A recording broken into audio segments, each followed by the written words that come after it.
안녕하세요. 핸드폰 판매사 세자마마입니다. 여러분들 이번 영상 부모님께 꼭 공유해주세요. 왜냐면은 앞으로는 쉽게 핸드폰 사기를 예방하거나 피할 수 있게 되거든요. 7월 22일에 갤럭시 Z 폴드 7, Z 플립 7 사전 예약 개통과 함께 단통법이 폐지되죠. 그때부터는 이제 저희 판매사들 추가 지원금이 불법 보조금이 아니라 합법화되는 만큼 저렴한 매장들은 왜 저렴한 건지 정확하게 표기할 수 있게 바뀌거든요. 지금까지 핸드폰을 잘못 개통하신 분들은 대부분 할부원금이 저렴하다고 해서 개통했는데 알고 봤더니 속아서 구매한 케이스였죠. 게다가 속은 정도가 아니라 말 그대로 정말 사기를 당하는 케이스도 있었습니다. 예를 들어 판매사분이 소비자분들에게 추가 보조금을 50만원 지급해드리기로 했지만 추가 지원금을 지급하지 않고 잠수 탔음에도 명확한 증거가 없어서 피해 구제를 받을 수 없었던 거죠. 지금까지 이런 사기들에 쉽게 노출되고 당할 수밖에 없었던 이유는 아이러니하게도 바로 단통법 때문이었습니다. 이게 무슨 말이냐 하면 단통법의 취지는 정말 좋았죠. 그런데 현실은 저희 같은 판매사가 추가 지원금 지급하는 걸 금지함으로써 각종 사기 피해 사례와 핸드폰을 비싸게 사는 분들이 많이 나타났었죠. 게다가 단통법으로 인해서 저희 판매사들의 추가 지원금은 불법 보조금으로 분류되었기 때문에 실제로 계약서에 이 추가 지원금을 입력할 수도 없었습니다. 여러분들 인터넷에서 핸드폰 계약할 때 사기당하기 싫으면 계약서를 꼭 챙기라는 말 들어보셨죠? 사실 그 정보는 그다지 의미가 없었던 정보인 거죠. 애초에 계약서에 정확한 계약 조건을 입력하지 못하는데 그 계약서를 받는다고 해서 그 계약서가 소비자분들의 피해 구제를 받을 수 있는 용도로 활용할 수가 없었던 거죠.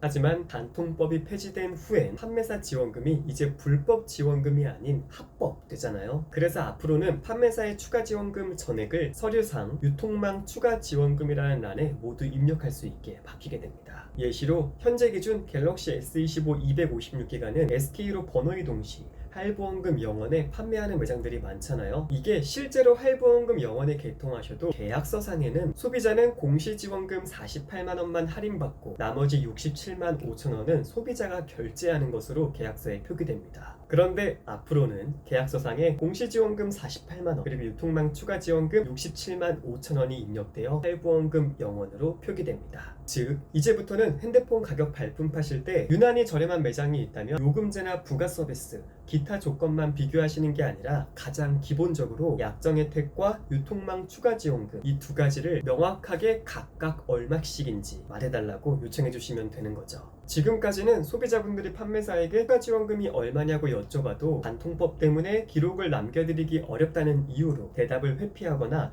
대답을 회피할 수밖에 없었던 매장들이 대부분이었습니다. 하지만 이제부터는 정확한 추가 지원금을 안내드려도 위반 사항이 없기 때문에 만약 대답을 회피하는 매장이 있다면 그 매장은 높은 확률로 조금 나쁜 매장일 수 있겠죠. 다만 예외로 현재 기준 좀 우려되는 사항이 있기는 합니다. 그게 뭐냐 하면 예를 들어 캐시백 같은 거는 서류상에 입력할 수가 없습니다. 게다가 단통법 폐지 후에는 앞으로 저희 판매사들 추가 지원금이 위약금으로도 등록 가능해집니다. 그렇게 되면 현재 기준 갤럭시 S25 개통하면 위약금이 48만원 밖에 안 잡히지만 단통법 폐지 후에는 위약금이 120만원까지도 잡힐 수 있게 바뀌는 거죠. 그런데 이렇게 되면 위약금 리스크가 너무 높아지잖아요. 그래서 이런 위약금 리스크를 낮추고자 계약서상 기본 양식인 유통망 추가 지원금에 추가 지원금 입력 안 하고 우회하는 방법도 나올 것으로 예상됩니다. 그렇게 되면 지금까지처럼 계약서상 기본 양식은 소비자분들에게 좀 불안할 수도 있겠죠. 하지만 중요한 건 이거예요. 앞으로는 판매사가 추가 지원금을 소비자에게 명확하게 고지해도 리스크가 없다는 점. 그렇기에 계약서 기본 양식에 추가 지원금을 입력하기 애매한 상황이라 할지라도 추가 지원금을 꼭 적어달라고 요청하시고 저희 같은 온라인 업체에서 구매하시는 분들은 상담 채널의 대화 기록이나 통화로 추가 지원금을 안내 받으신 다음 아쉽게 구매하시는 상황이 생기면은 그때 증거로 활용할 수 있도록 꼭 안내 받으시는 걸 추천드리겠습니다. 자, 오늘의 영상은 여기까지입니다. 짧았지만 조금이라도 유익했던 영상이었다면 다른 분들도 보실 수 있게 좋아요와 공유 부탁드리고 앞으로도 소비자분들에게 도움되는 자료들 많이 업로드할 테니 제 채널 구독도 잊지 말아주세요. 그럼 저는 이만 물러가겠습니다.